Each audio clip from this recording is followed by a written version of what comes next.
अभंगाचं आपल्याला उत्तर सांगितलं आहे.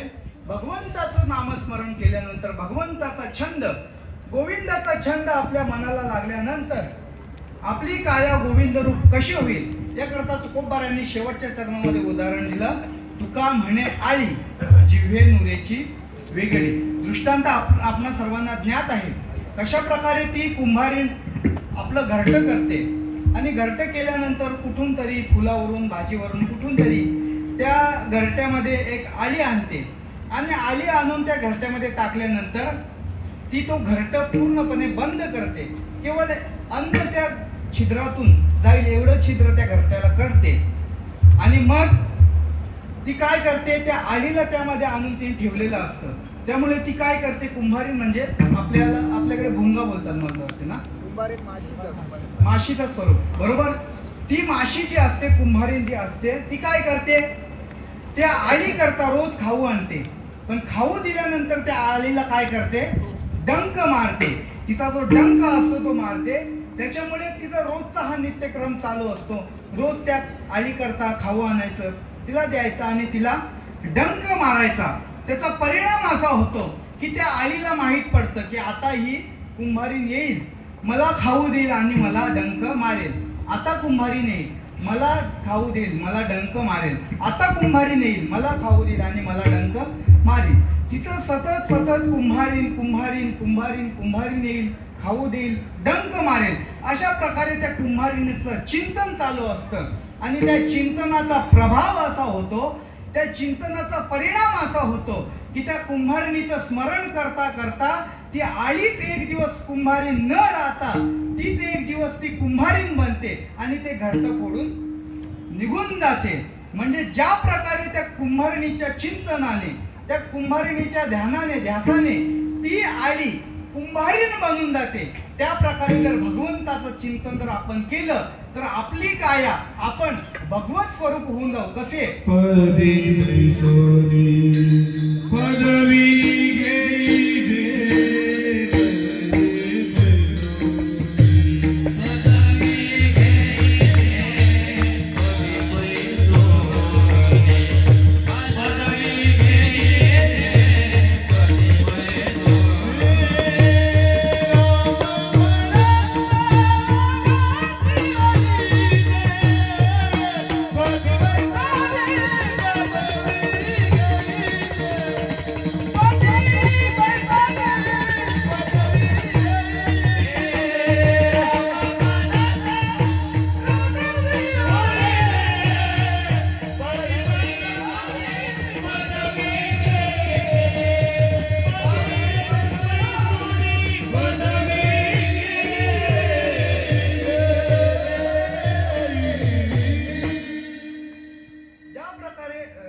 पदी वैसोनी पदवी घेईजे. राम राम म्हटल्यानंतर त्याचा परिणाम काय होईल, आपण स्वतः रामरूप होऊन जाऊ. कशा प्रकारे, ज्या प्रकारे ती आली कुंभारणीच्या ध्यासाने, कुंभारणीच्या चिंतनाने ती कुंभारीण होऊन गेली, त्याच प्रकारे जर आपण भगवंताचं नामस्मरण केलं तर आपण भगवंत रूप होऊन जाऊ. स्वरूपाने सुद्धा आणि कायेने सुद्धा भगवंताच्या स्वरूपाचे होऊ. हे आपल्याला ज्ञानोबा सांगतात. चतुर्भुज नर होऊन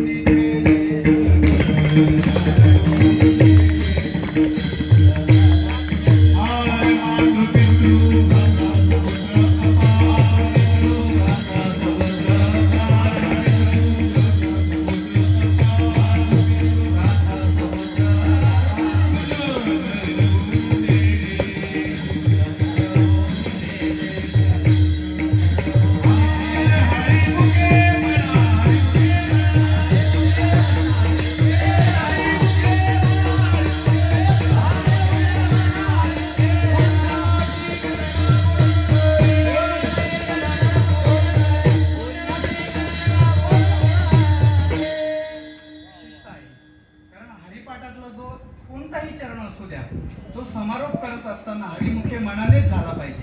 विठ्ठल विठ्ठल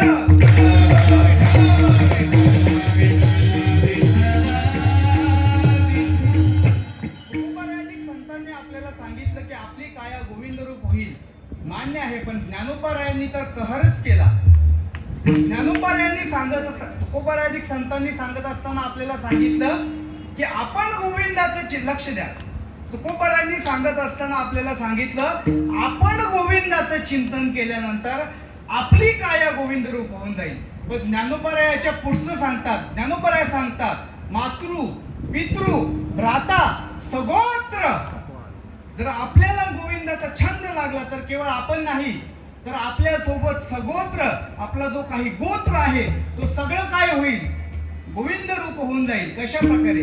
त्या प्रकारे ज्या प्रकारे तुकोबारायांनी उदाहरण दिला. तुका म्हणे आळी जिव्हे नुरेची वेगळी विठ्ठल विठ्ठल.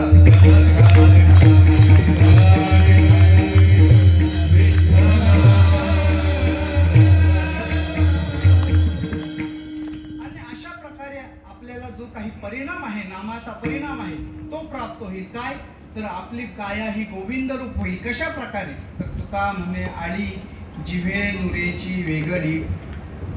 रामायणामधील एक प्रसंग आहे. ज्या वेळेला माता सीता अशोक वनामध्ये रावणाच्या कैदेमध्ये होती त्यावेळेला सीता मातेजवळ राक्षसींचा घोळका असायचा आणि सतत सीता मातेचा आपलं प्रभू श्री रामचंद्रांच्या चिंतनामध्ये सीता माता लीन व्हायच्या. तर अशाच प्रकारे तुकोबाराय सीता माता रामचंद्रांच्या चिंतनामध्ये असताना समोर एक अशोकाचं झाड होतं आणि त्या अशोकाच्या झाडावर सीता मातेने हाच दृश्य बघितला. कोणता? की एका कुंभारणीने घरटं बांधलेलं आहे आणि त्या घरट्यामध्ये आळी आणून तिने ठेवलेली आहे आणि ती रोज काय करायची, तिला रोज खाऊ देऊन डंक द्यायची. त्याच्यामुळे ती आळी, आता सीता माता सुद्धा आत्मज्ञानी असल्यामुळे त्यांना सर्व कळत होतं. त्यामुळे त्यांना कळलं की ती आळी कशा प्रकारे त्या कुंभारणीचं चिंतन करायची. त्याच्यामुळे त्या कुंभारणीच्या चिंतनाने ती आळी एक दिवस काय झाली, कुंभारीण होऊन उडून गेली. ही सगळं दृश्य कोण बघतात? सीतामाई बसल्या बसल्या प्रभू रामचंद्रांच्या चिंतनामध्ये असताना बघत आहे. आणि मग हे दृश्य बघितल्यानंतर सीता मातेला अतिशय वाईट वाटलं आणि वाईट वाटल्यानंतर सीता माता चिंताग्रस्त झाली आणि चिंताग्रस्त झाल्यानंतर रावणांच्याच एका दासीमधील ती त्रिजटा नावाची जी काही दासी आहे, जी सीता मातेच्या जवळ होती, ती दासी सीता मातेला विचारू लागली, काय ग सीते, आज इतकी चिंतेमध्ये, इतकी दुःखामध्ये का आहेस? तर ती म्हणते की मी जे बघितलं आहे त्याच्यामुळे मी चिंतित आहे. त्रिजटा विचारते, असं काय तू बघितलेलं आहे? त्यावर सीतामाई तिला सांगते की तो समोर जो अशोकाचा झाड आहे त्या समोरच्या अशोकाच्या झाडावर एका कुंभारीने आळी आणून ठेवली होती. त्रिजटा म्हणते, बघ त्याच्यामध्ये तुला चिंता करण्याचं कारण काय? सीतामाई म्हणते, अगं ऐक तर, तिने त्याच्यामध्ये आळी आणून ठेवली होती. ती काय करायची, रोज त्या आळीला खाऊ द्यायची, डंक मारायची. याचा परिणाम असा झाला की त्या आळीला सुद्धा सवय झाली की रोज काय करेल, कुंभारीण येईल आणि मला डंक मारेल. त्रिजटा म्हणते, याच्यामध्ये देखील तुला चिंता करण्याचं कारण काय? यावर सीतामाई म्हणाली की अगं ती आळी त्या कुंभारणीचं सतत चिंतन करत होती. त्याचा परिणाम असा झाला की ती आळी न राहता आज माझ्या डोळ्यांसमोर स्वतः कुंभारीण म्हणून उडून गेली. याचा अर्थ काय की जर तिने कुंभारणीचं सतत चिंतन ती करत आहे तर त्या कुंभारणीच्या चिंतनाने तीच काय होऊन गेली, कुंभारीण होऊन गेली. त्रिजटा म्हणते, याच्यामध्ये देखील तुला चिंता करण्याचं कारण काय? कारण चांगलं आहे ना, मुक्त झाली. ती जो काही रोज त्रास भोगत होती त्या त्रासातून ती मुक्त होईल.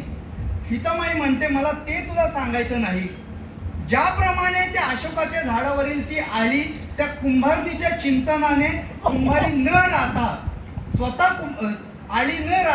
स्वतः कुंभारीण बनली आणि उडून गेली, त्या प्रकारे मी देखील प्रभू रामचंद्रांचं चिंतन करत आहे ना. जर मी प्रभू रामचंद्रांचं चिंतन करीत आहे तर प्रभू रामचंद्रांच्या चिंतनाने मीच रामरूप होऊन गेले तर सीताराम ही जोडी जगातून नष्ट होईल ना. म्हणजे दोन राम या लंकेमध्ये या जगावर होतील, त्याचा परिणाम चांगला होणार नाही. जर ती आळी, साधी आळी त्या कुंभारणीच्या चिंतनाने कुंभारीण होऊन जाते. तर मी माझ्या प्रभू श्री रामचंद्रांच्या चिंतनाने राम होऊन गेले तर यामध्ये त्रिजटा तिला हसते. ते हसल्यानंतर सीतामाई म्हणते तुला याच्यामध्ये हसायला झालं काय? त्रिजटा म्हणते अगं हसण्यासारखंच तू बोलत आहे. सीतामाई म्हणते म्हणजे अगं साधी सरळ गोष्ट आहे. ज्याप्रमाणे तू रामप्रभूंचं चिंतन करत आहे त्याप्रमाणे रामप्रभू सुद्धा तुझं चिंतन करत असतील ना. ज्याप्रमाणे तू राम राम राम राम करत आहे त्याप्रमाणे राम सुद्धा सीता सीता सीता करत आहे. आणि तुला जर वाटतं ना असं ज्या दिवशी रामाच्या चिंतनाने तू रामरूप होशील त्या दिवशी सीतेच्या चिंतनाने राम सीतारूप होऊन जाईल. विठ्ठल विठ्ठल.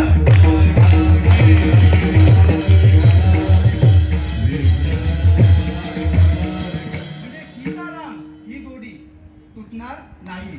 म्हणजेच ज्याप्रमाणे त्या कुंभारणीच्या चिंतनाने आली कुंभारीण होऊन गेली त्याचप्रमाणे तू जशी जर राम झाली तर तिकडे राम सुद्धा सीता होऊन जाईल. या सांगण्याचं तात्पर्य इतकं की जर भगवंताचं चिंतन केलं भगवंताचं ध्यास आपल्या मनाला जर लागला तर आपण न राहता गोविंद रूप होऊन जातो. पण त्यासाठी अगोदर आपल्याला काय करायला हवं याचं उत्तर तुकोबाराय देतात अभंगाच्या पहिल्या चरणी. गोविंद गोविंद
छंद मग गोविंद ते काया भेद नाही देवातया विठ्ठला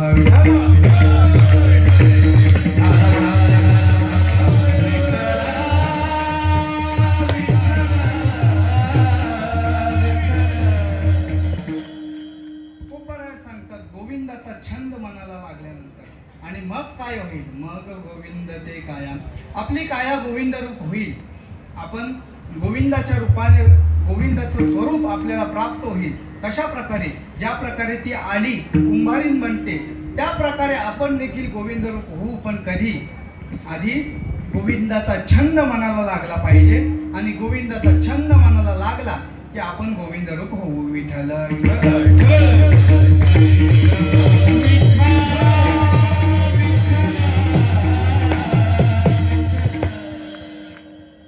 ही तुकोबरायांनी ही भक्तिशास्त्राने सांगितलेली मोक्षाची सुलभता आहे म्हणजे ज्या ठिकाणी ज्ञान कर्म आणि योग यांनी मोक्षाला कठीण ते करून ठेवलं होतं त्यामध्ये तर कर्म आणि योग पुढे जाऊन खंडित होतात कर्म मार्ग आणि योग मार्ग पुढे जाऊन खंडित होतात पण ज्ञान मार्ग आणि भक्ती मार्ग आपल्याला मोक्षापर्यंत नेतो पण त्या ज्ञानाचं देखील बघायला गेलो ज्ञानाचं नाही बरं का ज्ञानाचं बघायला गेलो तर तो ज्ञान सुद्धा कसा आहे कठीण आहे तो ज्ञान प्राप्त करायचं झालं तर आपण मगाशीच बघितलं की साधन चतुष्टय करावं लागतं समाधी षटक साधावं लागतं विवेक वैराग्य समाधी षटक आणि मुमुक्षता ह्या 4 गोष्टी आल्यानंतर मी जास्त विस्तार करत नाही कारण विवेक बघायला गेलो वैराग्य बघायला गेलो समाधी षटक शम दम उपरती तितिक्षा श्रद्धा आणि समाधान हे 6 साधले जातात तेव्हा एक समाधी षटक साधलं जातं त्याच्यानंतर मग मुमुक्षता हे सगळं साधल्यानंतर आपल्याला ज्ञान प्राप्त नाही होत त्या ज्ञानाचा अधिकार प्राप्त होतो आणि ज्ञानाचा अधिकार प्राप्त झाला की श्री गुरूंच्या चरणांवर बसून तत्वमसी महावाक्याचा बोध दिला जातो आणि त्या तत्वमसी महावाक्याच्या जोरावर आपण मोक्षाला प्राप्त होतो ही ज्ञानातून मोक्षाची पायरी आहे विठ्ठल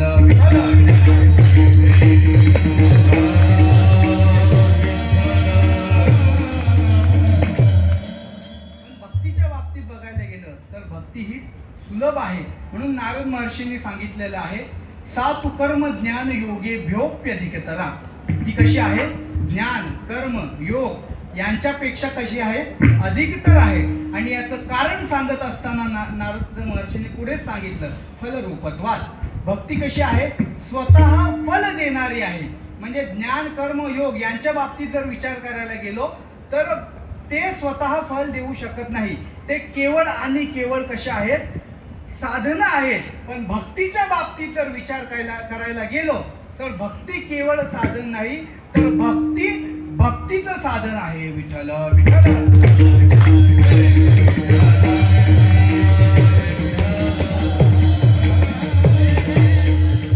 म्हणजे भक्ती केल्यानंतर आपल्याला काय प्राप्त होईल भक्तीच प्राप्त होईल याच्याकरता सुद्धा नारद महर्षींनी सूत्र वापरला आणि नारद महर्षींचं नारद भक्ती सूत्र हे एक स्वतंत्र भक्तिशास्त्रावरील ग्रंथ आहे तो बघितल्यानंतर आपल्याला समजेल की भक्ती कशा प्रकारे सुलभ आहे आणि भक्ती कशी करावी त्याच्यामुळे भक्ती ही सुलभ आहे भक्ती ही करायला पाहिजे पण ती कशी केली पाहिजे तर संतांच्या सहवासात केली पाहिजे कारण जर तशी भक्ती करायला गेलो तर भक्ती तो कठीण शूळावरील होईल भक्ती सोपी आहे हे आपण म्हणतो कोणाच्या जोरावर कारण तुकोबरायांनी आपल्याला सांगितलेलं आहे भक्ती कशी आहे सोपी आहे तुका म्हणे सोपे आहे सर्व होणी पण हे तुका म्हणे तुकोबरायांनी जर म्हटलं तर सोपं आहे म्हणजे एक साधा सोपा उदाहरण आहे जर असा 10 फुटाचा जर एखादा नाला असेल 10 फुटाचा तो नाला आपल्यासारख्यांना पार करणं सोपं आहे की कठीण हो आपल्यासारख्यांना तो 10 फुटाचा नाला उडी मारून पार करणं सोपं आहे की कठीण आहे पण मला सांगा ज्यांनी 100 योजन समुद्र पार केलं अशा हनुमंतरायांना तो 10 फुटाचा नाला पार करायला सांगितलं तर त्यांच्याकरता सहज आहे ना म्हणजे नाला एकच आहे नाल्याची रुंदी पण एकच आहे पण ते ओलांडणारे वेगवेगळे आहेत त्याच प्रकारे जर भक्ती सोपे आहे पण ती नारद महर्षींनी म्हणावी ती तुकोबारा अधिक संतांनी म्हणावी, पण भक्तीच्या मापे मोजितो अनंता, इतरांनी तत्वतानं बोलू नये. त्यांनीच भक्तीच्या गोष्टी कराव्या. आपल्याकरता भक्ती कठीण आहे, पण मग आपण काय करावं? तर याचं सुद्धा विवेचन ज्ञानोबारांनी केलं, संतांचे संगती. म्हणून हा श्री चिदानंद सरस्वती यांच्या सहवासात चालू असलेला सप्ताह. कारण आपल्याला माहित नाही भक्ती कशी करावी, त्याकरता संतांच्या जर आज्ञेने, संतांच्या हाताखाली जर आपण भक्ती केली तर ती भक्ती आपल्याला जमेल. आणि मग आपण जर गोविंदाचा छंद मनाला लावून घेतला तर आपली कायाही गोविंद रूप होईल. विठ्ठल विठ्ठल.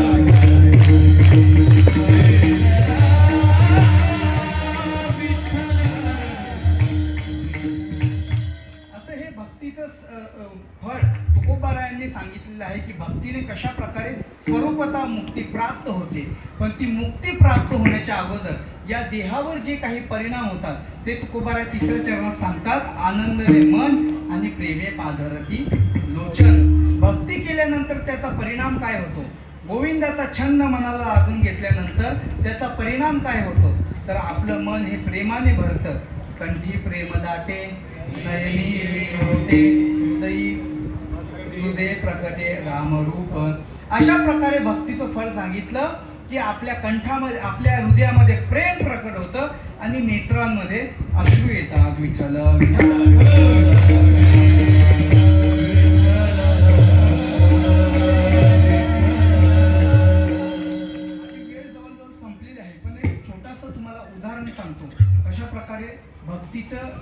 भक्ती केल्यानंतर भक्तीचं जे परिणाम आहे तो आपल्या देहावर कसा उमटतो हे तुम्हाला मी सांगतो. आमच्या आश्रमामध्ये श्री मलंगडला रामकृष्णाचा सप्ताह असतो. आपण सर्वांना माहीत आहे.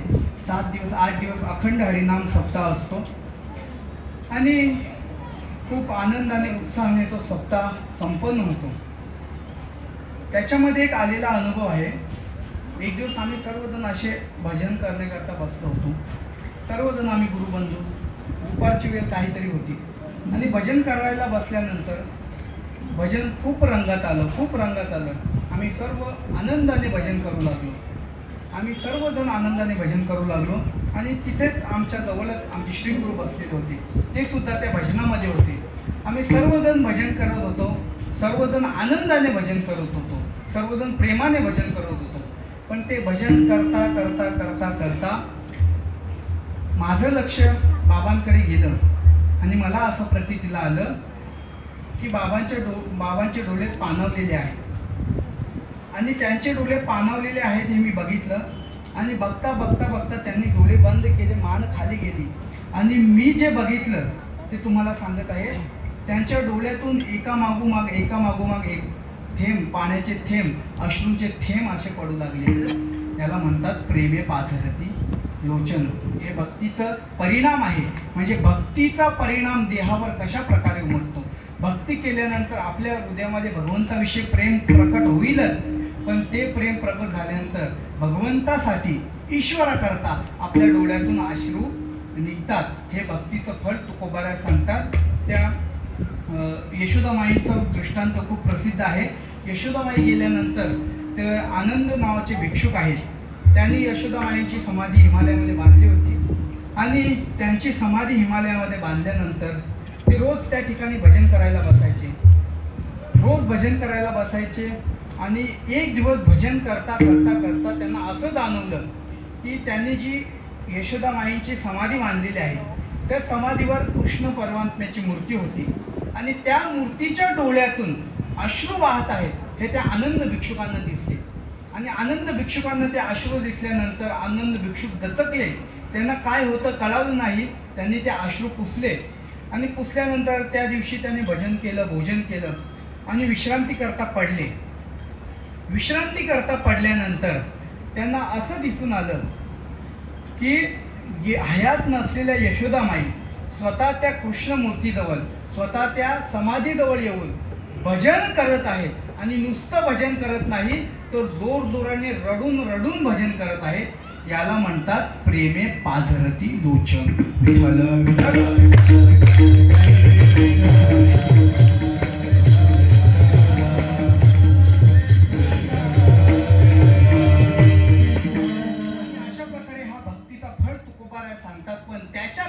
काय व्हायला पाहिजे?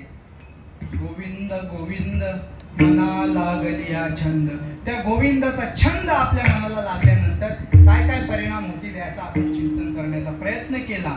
म्हणून तुकोबारायांचा हा अभंग कीर्तन सेवेकरता निवडला. तुकोबारायांनी या अभंगातून काय सांगितलं 2 वाक्यामध्ये पटापट सांगतो, म्हणजे अभंगाचा सरळ अर्थ लावल्याचा नियमामध्ये मी बसेल. तुकोबाराय सांगतात गोविंदाचा छंद मनाला लावा. त्याचा परिणाम काय होईल तर आपली काया गोविंद रूप होईल. अजून परिणाम काय होईल तर आपले डोळे आपल्या अंतःकरणामध्ये भगवंताविषयी प्रेम निर्माण होईल आणि आपले डोळे त्या भगवंतासाठी वाहतील. कशा प्रकारे आपली काया गोविंद रूप होईल याच्याकरता तुकोबारांनी शेवटच्या चरणात उदाहरण दिला. तुका म्हणे आळी जीवे नुरेची वेगळी. अशा प्रकारे आपण भगवत स्वरूप होऊ असं तुकोबाराय सांगतात. पण काय केल्यानंतर गोविंद गोविंद मना लागलिया छंद मग गोविंद ते काया भेद नाही देवातया. ज्ञानेश्वर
तुकोबारायांच्या अभंगावर जशी ज्ञानोबारायांनी बुद्धी दिली तसं ज्ञानोबारायांनी वधवून घेतलं, तसं बोलण्याचा प्रयत्न केला. आजची ही दुसऱ्या दिवसाची सेवा श्री भादवड गावामध्ये या सालाबादप्रमाणे चालू असलेला हा श्री भगवान शांतीब्रह्म नाथरायांच्या समाधी षष्ठी निमित्ताने हा चालू असलेला सप्ताह आणि षष्ठीकरता सर्वच वारकरी पैठणला असतील आणि पैठणहून सर्वजण आपण आलेलो आहोत. नाथरायांची षष्ठी आपण साजरी केलेली आहे आणि त्याच निमित्ताने चालू असलेला हा सप्ताह, या सप्ताहाची सेवा महाराजांनी माझ्यासारख्या यत्किंचित साधकाला सोपवली आणि म्हणून तुमच्या सर्वांसमोर उपस्थित झालो. यायला थोडा उशीर झाला त्याकरता पुन्हा एकदा तुमच्या सर्वांच्या चरणांवर मस्तक ठेवून क्षमा मागतो. आणि तुकोबारायांना या अभंगातून हेच सांगायचं होतं असा माझा अजिबात अट्टहास नाही, कारण तुकोबारायांचा अभंग माझ्या बालबुद्धीला, माझ्या अल्पबुद्धीला जसा समजला तसा चिंतन मांडण्याचा प्रयत्न केला. झालेली सेवा भगवंताच्या चरणी ज्ञानोबारायांच्या चरणी समर्पित करतो आणि वाणीला पूर्णविराम देतो. की बहुना तुमचे केले धर्म कीर्तन हे सिद्धी नेले, येथे माझे उरले पायी